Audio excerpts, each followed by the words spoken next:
ನಿಮ್ಮೊಳಗಡೆ ಇರುವಂತಹ ಶಾಂತಿಯನ್ನು ನೀವು ಮತ್ತು ಹೊರಗಡೆ ಎಲ್ಲೆಲ್ಲೋ ಶಾಂತಿಗಾಗಿ ಓಡಾಡ್ತಾ ಇದ್ದೀರ. ಆದರೆ ಎಲ್ಲಿ ಹೋದ್ರೂ ಕೂಡ ನೀವು ಶಾಂತಿ ಸಿಗಲ್ಲ. ಶಾಂತಿ ಸಿಗಬೇಕಾ? ನಿಮ್ಮ ಒಳಗಡೆನೇ ಇದೆ ಶಾಂತಿ. ಆ ಶಾಂತಿಯ ಫೀಲಿಂಗ್ಸ್ ನಾವು ಮಾಡಿಕೊಡ್ಬೇಕು ಅಂದರೆ ಭಗವಂತ ನಮಗೆ ಒಂದು ದಿವ್ಯ ಸಂದೇಶವನ್ನು ಮುಟ್ಟಿದ್ದಾರೆ.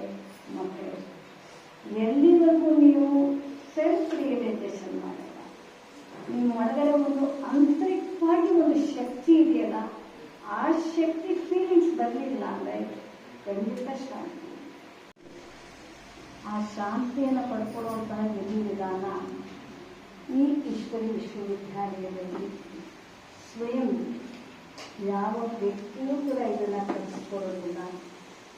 ಸರ್ವಶ್ರೇಷ್ಠನಾದಂತಹ ಪರಂಜ್ಯೋತಿ ಶಕ್ತಿ, ಅದ್ಭುತ ಶಕ್ತಿ, ದಿವ್ಯ ಶಕ್ತಿ, ಪರಮಶಕ್ತಿ, ಯಾವ ಶಾಂತಿ ಸಾಗರ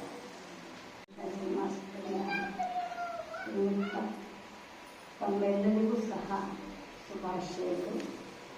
ಶುಭಾಶಯ. ಈ ಸಭೆಯಲ್ಲಿ ತಮ್ಮನ್ನೆಲ್ಲ ನೋಡ್ತಾ ಇದ್ರೆ ನನಗೆ ತುಂಬ ಆಕರ್ಷಣೆ ಆಗ್ತಾ ಇದೆ. ಏಕೆಂದರೆ ಶಾಂತಿಯ ಶಕ್ತಿ ಬಹಳ ಅವಶ್ಯಕತೆ ಇದೆ. ಈ ಸಭೆಯಲ್ಲಿ ಎಲ್ಲರೂ ಶಾಂತವಾಗಿ ಕೂತಿರೋದು ನೋಡಿದ್ರೆ ನನಗೆ ಆಕರ್ಷಣೆ ಆಗ್ತದೆ. ಯಾಕೆ?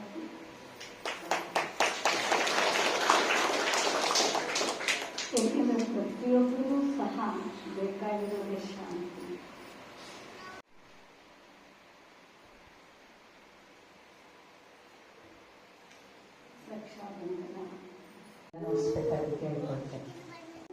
ಸಹಜ ರಾಜಯೋಗ ಅಂದ್ರೆ ಈ ರಾಜಯೋಗದ ಅಭ್ಯಾಸ ಮಾಡೋದಕ್ಕೆ ಯಾವುದೇ ನಾವು ಆಸನ ಇದೇ ರೀತಿ ಆಗ್ಬೇಕು ಅನ್ನುವಂತಹ ಒಂದು ಯಾವುದು ಕಟ್ಟುನಿಟ್ಟಿಲ್ಲ. ನಾವು ಸಹಜವಾಗಿ ನಾವು ಈ ರಾಜಯೋಗವನ್ನ ಅಭ್ಯಾಸ ಮಾಡ್ಬೋದು. ಅನೇಕರಿಗೆ ಪ್ರಶ್ನೆ ಬರುತ್ತೆ, ಈ ಸಹಜ ರಾಜಯೋಗವನ್ನ ಹೇಗ್ ಮಾಡುವಂಥದ್ದು ಅಂತ. ಹಾಗಾಗಿ ಈ ಸಹಜ ರಾಜಯೋಗವನ್ನ ಮಾಡಬೇಕಾದ್ರೆ ಮೊದಲು ನಮಗೆ ಪರಮಾತ್ಮನ ಜೊತೆಗೆ ಪ್ರೀತಿ ಇರಬೇಕು. ಪರಮಾತ್ಮನ ಜೊತೆಗೆ ಪ್ರೀತಿ ಇರುವಂಥದ್ದು ಅಂದ್ರೆ ಯೋಗ ಮಾಡಬೇಕಾದ್ರೆ 4 ಮುಖ್ಯ ಮಾತುಗಳಿದೆ. ನೀವು ಯಾರನ್ನೇ ನೆನಪು ಮಾಡಬೇಕು ಅಂತ ಹೇಳಿದ್ರು ಏನ್ ಹೇಳ್ತಾರೆ, ಕೆಲವರು ನಮ್ಗೆಲ್ಲ ಈ ರೀತಿ ಯೋಗ ಮಾಡಕ್ಕಾಗಲ್ಲ ಅಂತ ಹೇಳ್ತಾರೆ. ಅಂದ್ರೆ ನಾವು ಯಾರ ಜೊತೆ ಬೇಕಾದ್ರೂ ನಮ್ಮ ಸಂಬಂಧವನ್ನ ಜೋಡಿಸ್ಬೋದು, ಯಾರನ್ನ ಬೇಕಾದ್ರೂ ನೆನಪು ಮಾಡ್ಬೋದು. ಇದಕ್ಕೆ ಯೋಗ ಅಂತಾನೆ ಹೇಳಲಾಗುತ್ತೆ. ಅಂದಮೇಲೆ ಇಡೀ ಜಗತ್ತಿನಲ್ಲಿರುವಂತಹ ಸರ್ವ ಮನುಷ್ಯಾತ್ಮರು ಸಹ ಒಂದಲ್ಲ ಒಂದು ಸಮಯದಲ್ಲಿ ಪ್ರತಿ ಸಮಯನೂ ಸಹ ಪ್ರತಿಯೊಂದು ವಸ್ತು ವ್ಯಕ್ತಿಯನ್ನ ನೆನಪು ಮಾಡ್ತಾನೆ ಇರ್ತಾರೆ. ಹಾಗಾಗಿ ಇಡೀ ಇಲ್ಲಿವರೆಗೂ ಸಹ ನಾವೆಲ್ಲರೂ ಸಹ ಸಂಗೀತನವರು ಎಷ್ಟು ಅದ್ಭುತವಾಗಿ ಮತ್ತು ಎಷ್ಟು ಸುಂದರವಾಗಿ ನಮ್ಮೆಲ್ಲರಿಗೂ ಸಹ ಮನ ಮುಟ್ಟೋ ರೀತಿ ಒಂದೊಂದು ಇಷ್ಟು ಸ್ಪಷ್ಟವಾಗಿ ಎಳೆಯಾಗಿ ಬಿಡಿಸಿ ನಮಗೆ ರಕ್ಷಾಬಂಧನ ಮತ್ತು ಶ್ರೀಕೃಷ್ಣ ಜನ್ಮಾಷ್ಟಮಿಯ ರಹಸ್ಯವನ್ನು ತಿಳಿಸ್ಕೊಟ್ಟಿದ್ದಾರೆ. ಹಾಗಾಗಿ ಅವರಿಗೆ ವಿಶೇಷ ಧನ್ಯವಾದಗಳು. ಅದರ ಜೊತೆಗೆ ನಾವೀಗ ಸ್ವಯಂ ಪರಮಾತ್ಮ ತಂದೆಯನ್ನ ಅನುಭೂತಿ ಮಾಡುವಂತಹ ಸಮಯ.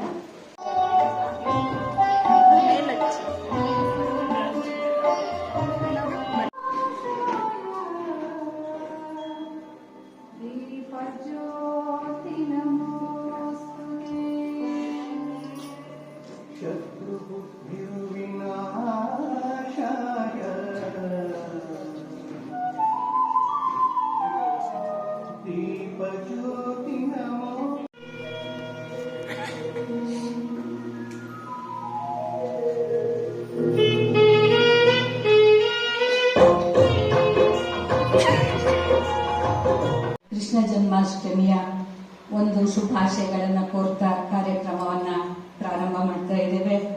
ಕಾರ್ಯಕ್ರಮಕ್ಕೆ ಮೊಟ್ಟ ಮೊದಲನೇದಾಗಿ ಪರಮಾತ್ಮ ತಂದೆಯನ್ನ ಆಹ್ವಾನ ಮಾಡ್ತಾ ಇದ್ದೇವೆ.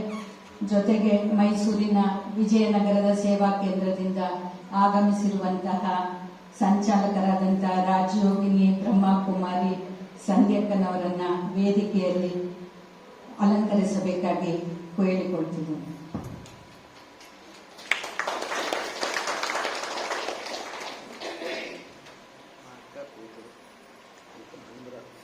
ಇವರು ಬಾಲ್ಯದಲ್ಲೇ ಮುಖ್ಯ ಸೇವಾ ಸ್ಥಾನ ಯಾವುದು ಮೌಂಟ್ ಅಬು ಆಗಿದೆ. ನಮ್ಮ ಮೂಲ ಉದ್ದೇಶ ಇಡೀ ವಿಶ್ವದಲ್ಲಿ ಸುಖ ಶಾಂತಿಯನ್ನ ಸ್ಥಾಪನೆ ಮಾಡೋದೇ ಆಗಿದೆ. 1936ರಿಂದ ಇಲ್ಲಿಯವರೆಗೂ ಸುಮಾರು 88 ವರ್ಷಗಳಿಂದ ನಿರಂತರವಾಗಿ ಅವಿರತವಾಗಿ ಈ ಒಂದು ಸೇವಾ ಕೇಂದ್ರ ವಿಶ್ವ ಸೇವೆಯಲ್ಲಿ ನಿರತವಾಗಿದೆ. ಈ ಸೇವಾ ಕೇಂದ್ರದ ಒಂದು ಬ್ರಾಂಚಸ್ ಏನಿದೆ, ಈಗ ಮೊದಲು ಭಾರತದಲ್ಲಿ ಪ್ರಾರಂಭ ಆಗಿದ್ದು ಈಗ ಇಡೀ ವಿಶ್ವದ ಉದ್ದಗಲಕ್ಕೂ ಹರಡಿದೆ. ಸುಮಾರು 143 ರಾಷ್ಟ್ರಗಳಲ್ಲಿ ಈ ಒಂದು ಸೇವಾ ಕೇಂದ್ರದ ಒಂದು ಸೇವಾ ಸ್ಥಾನಗಳಿದೆ.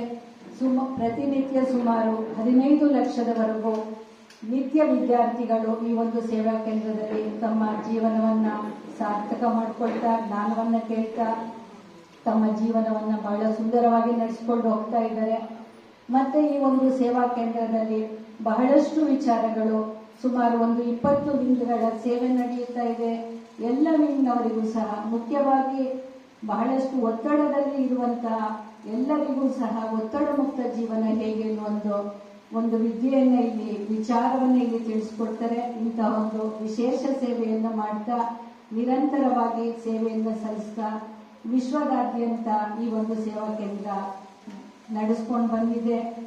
ಈಗ ರಕ್ಷಾಬಂಧನದ ಆಧ್ಯಾತ್ಮಿಕ ರಹಸ್ಯವನ್ನ ಮೈಸೂರಿನ ವಿಜಯನಗರದ ಕೇಂದ್ರದಿಂದ ಆಗಮಿಸಿರುವಂತಹ ರಾಜಯೋಗಿನಿ ಬ್ರಹ್ಮಕುಮಾರಿ ಸಂಧ್ಯಕ್ಕನವರು ತಿಳಿಸಿಕೊಡ್ಬೇಕಾಗಿ ವಿನಂತಿಸಿಕೊಳ್ಳುತ್ತೇವೆ.